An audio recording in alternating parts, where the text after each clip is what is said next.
I have here with me the one, the only Mr. Charlie Watts. The one and only.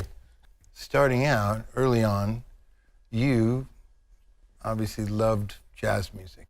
I learnt to play by watching people, how to play this, that and the other. You never took any No, lessons much to my regret. in school I or learnt anything? later by meeting Jim Keltner and Right. various other people, but I learnt by watching, not a very correct way to learn, I suppose, but it's how I learned, you know. I learnt by listening to them do it. Yeah. And listening to records, of course. Oh, yeah. We didn't really have American players come to England. I mean, they did in the 30s, and then it was banned. And then Ellington, who'd been in the 30s, Yep. they came back in the 60s. It was a very weird thing. It was silly. Wow. And we missed out on people like Charlie Parker, who went to Paris, flew over England to get to Stockholm, came back. It wasn't allowed in England.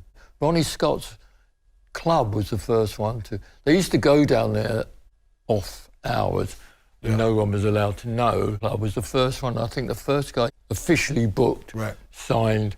Right.